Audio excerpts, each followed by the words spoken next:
वेळा मला आमंत्रित करतात. आज त्यांनी मला विषय दिलाय की तुमच्यासारखे जे विद्यार्थी आता इथनं पास होणारे, परीक्षा देऊन उत्तीर्ण होणारे आणि तुम्ही बाह्य जगात जाणार आहात, तर तुम्हाला माहिती आहे का आतापर्यंत तुम्ही जे प्रशिक्षण घेतलं ते मी बरेच वेळा म्हणतोय का सुरक्षित वातावरणात, शाश्वत अशा वातावरणामध्ये तुम्ही प्रशिक्षण घेतलंय आणि ज्या वेळेला तुम्ही बाहेर जाता बाजारामध्ये, म्हणजे मार्केटमध्ये जाता जेव्हा, त्यावेळेला जी स्पर्धा बघतात तुम्ही, व्यावसायिक स्पर्धा, त्यावेळेला तुम्हाला असं वाटतं की आपण जे प्रशिक्षण घेतलंय ते काही चुकीचं तर घेतलं नाही, आपल्याला हंडे सरांनी काही चुकीचं तर शिकवलं नाही. मित्रांनो, असं नाहीये. तुमचे हंडे सर असतील किंवा जगताप सर असतील किंवा पाटील मॅडम असतील, हे जे तुम्हाला शिकवतात ते त्यांना सरकारने दिलेल्या चौकटीतला अभ्यासक्रम आहे त्याच्यामध्ये शिकवलं जातं. आमच्यासारख्या असोसिएशन किंवा पिडिलाइट सारख्या कंपन्या वेगवेगळ्या ठिकाणी शासनाशी संपर्कात येऊन अभ्यासक्रमामध्ये बदल करतात आणि जे शासकीय स्तरावर बदल शक्य नसेल त्यावेळेस काय करते, पिडिलाइट सारखी कंपनी माझ्यासारख्याचं व्याख्यान आयोजित करते, तुम्हाला वेगवेगळ्या भविष्यातल्या काय संधी आहे त्याबद्दल सांगतो. आजचा विषय त्यांनी जो ठेवलेला आहे की तुम्ही इथून बाहेर जाल आणि बाह्य जगामध्ये असलेल्या स्पर्धेशी तुम्ही कसं तोंड देणार आहे. कारण का मी मगाशी तुम्हाला म्हणलो की इथे तुम्ही सुरक्षित आणि शाश्वत, काय सुरक्षित आणि शाश्वत अशा वातावरणामध्ये प्रशिक्षण घेतलेलं आहे. उदाहरणार्थ सुरक्षित आणि शाश्वत असा शब्द मी का वापरला, आता तुमच्या कार्पेंटर ट्रेडचं रमेश, तुम्ही इथे स्टूल बनवलं, बरोबर, तुम्हाला कार्पेंटर ट्रेड बरोबर ना, तुम्ही किती जण कार्पेंटर ट्रेडचे, 8 जण ना, तुम्ही जिथे स्टूल बनवलं बरोबर ना, स्टूल बनवायला सांगितलं तुम्हाला सरांनी, तुम्ही किती वेळ लावला स्टूल बनवायला?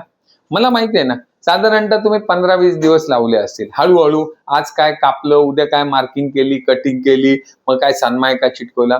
तुम्ही सांगा बाह्य जगामध्ये तुम्ही गेल्यानंतर अशा प्रकारे जर 15 दिवसात स्टूल बनवलं तर तुम्हाला ती कंपनी किंवा तो ठेकेदार ठेवेल का? नाही. उदाहरणार्थ प्लंबिंग ट्रेडचे विद्यार्थी, तुम्हाला इथे सरांनी, हांडे सरांनी तुम्हाला बेसिन बसवायला शिकवलं असेल, किती वेळ लागला तुम्हाला बेसिन बसवायला? काय रे अय प्रवीण, किती दिवस लागले? बरोबर ना, 3 दिवस तुम्ही बसवत होते बेसिन. मग मला सांगा, उद्या तुम्ही माझ्याकडे आले आणि 3 दिवसात जर एक बेसिन बसवलं, मी ठेवीन का तुम्हाला? मी काय भारतातला कुठलाच ठेकेदार ठेवणार नाही, कारण तो पण एक दिवशी गरीब होऊन जाईल तुमच्या पद्धतीने जर काम केलं की 3 दिवसामध्ये एक बेसिन. तर त्यामुळे पिडिलाइट कंपनीला वाटतं की तुम्हाला बाह्य जगातल्या स्पर्धेची याची ओळख करून द्यावी. आजच्या विषयासाठी मी पीपीटी प्रेझेंटेशन बनवून आणलेलं आहे.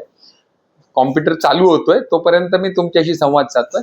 या पीपीटी प्रेझेंटेशन मध्ये मी सगळे तुम्हाला चित्राच्या माध्यमातून गोष्टी सांगणार आहे.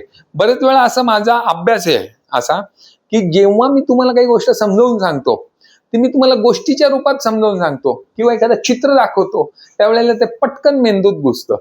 म्हणजे असं म्हणतात की 100 वाक्य बोलण्यापेक्षा एक चित्र बोलतं. तुम्हाला तर मी हे चित्र जी दाखवेन, काही व्यंगचित्र आहेत, काही तुम्हाला प्रोत्साहन देणारी चित्र आहेत, त्या चित्राच्या माध्यमातून तुम्हाला पटकन कळणार आहे की मला काय म्हणायचंय आणि तसा बदल, तसं परिवर्तन तुमच्यामध्ये करायचंय आणि बाजारातल्या स्पर्धेमध्ये तुम्हाला टिकून राहायचं आहे. कारण बरेच वेळा आमचे रवी पाटील म्हणतात तसं की ही मुलं जेव्हा बाहेर पडतात यांना कोणाचं मार्गदर्शन नसतं आणि मग बाहेर पडल्यानंतर अपुऱ्या मार्गदर्शनामुळे किंवा अपुऱ्या माहितीमुळे, अपुऱ्या ज्ञानामुळे ही मुलं भरकटत वेगळ्याच मार्गाला कुठेतरी जातात. म्हणजे उदाहरणार्थ त्यांनी मेशन ट्रेडचं शिक्षण घेतलेलं असतं किंवा प्लंबर ट्रेडचं शिक्षण घेतलेलं असतं आणि तो कुठेतरी जाऊन आहे ना स्वयंपाकी म्हणून काम करत असतो हॉटेलमध्ये. अरे मग तुला जर स्वयंपाकीच व्हायचं होतं तर मग तू ITI ला आला कशाला? ITI ची एक सीट अडवली कशाला आणि सरकारचा पैसा वाया कशाला घालवला? किंवा बरेच वेळा काही जण इथे ITI मध्ये होतात आणि नंतर रिक्षा चालवायला जातात. अरे मग तुम्हाला रिक्षा चालवायची होती तर हे का घडतं? तर अपुऱ्या माहितीमुळे, अपुऱ्या मार्गदर्शनामुळे ह्या गोष्टी घडतात. या परिवर्तित व्हावा, याच्यात बदल व्हावा जास्तीत जास्त. जसं आमच्या मार्गदर्शनाने समजा 4 विद्यार्थ्यांचा जीवनमान, राहणीमान किंवा व्यावसायिक स्तर उंचावला तर पिडिलाइट कंपनीला 100% आनंद होणार आहे. कारण हा कार्यक्रम किंवा असं व्याख्यान त्यांनी सामाजिक उपक्रमांतर्गतच केलेलं असतं. यामध्ये कुठला त्यांचा व्यावसायिक दृष्टिकोन नसतो की त्यांना काही, आता इथे गणेश सर आहे, हे CSR ऍक्टिव्हिटीच्या अंतर्गत कंपनीमध्ये काम करतात. यांना कंपनीने कुठलं टार्गेट दिलेलं नाहीये की तुम्हाला 500 फेविकॉलच्या डब्या विकायच्या आहे किंवा तुम्हाला 5000 व्होल्टाईटच्या डब्या विकायच्या आहे का 25,000 तुम्हाला टेफ्लॉन टेप विकायचा, असं कुठलंही टार्गेट नाहीये. त्यांना टार्गेट दिले की जास्तीत जास्त विद्यार्थ्यांपर्यंत पोहोचा, जास्तीत जास्त विद्यार्थ्यांना मार्गदर्शन करा, जास्तीत जास्त विद्यार्थ्यांच्या मध्ये परिवर्तन करा, त्यांचं जीवनमान उंचावा, त्यांना माहिती देऊन त्यांची प्रगती होऊ दे. कारण जोपर्यंत तुमची प्रगती होणार नाही, तुमची प्रगती होणार नाही तोपर्यंत देशाची प्रगती कधीच होणार नाही. जेव्हा आपली प्रगती होते तेव्हा आपल्या कुटुंबाची प्रगती होते, तेव्हाच आपल्या देशाची प्रगती होते. नुसती आपली प्रगती म्हणजे आपली प्रगती नसते, ती सगळ्यांची प्रगती असते. आता मला सांगा, हा विवेक आहे, विवेक सारखा जर उद्या इथून पास झाला आणि चांगल्या प्रकारे नोकरी करत उद्या प्रमोशन घेत घेत रितिका वुड्स, तुझं काय कार्पेंटर ट्रेड झालंय ना, बरोबर ना विवेक? विवेकचं कार्पेंटर ट्रेड झालेलं आहे. विवेकने कार्पेंटर ट्रेड झाल्यानंतर पिडीलाइट कंपनीच्या स्कूलमध्ये गेला, तिथे पण प्रशिक्षण घेतलं, तिथं डिप्लोमा केला आणि एक उदाहरणार्थ रितिका वुड्स सारख्या कंपनीमध्ये तो काम करता करता प्रमोशन घेत घेत पदोन्नती घेत घेत उद्या तो जर तिथे मॅनेजर झाला तर आनंद कोणाला होणार आहे? त्याच्या कुटुंबाला तर होणार, पण सगळ्यात जास्त आनंद त्याच्या आयटीआयतल्या शिक्षकांना होतो. मी जसं सांगितलं की तुमची केलेली प्रगती केवळ केवळ तुमचं परिवर्तन नसते करत, सगळ्यांचं परिवर्तन करते.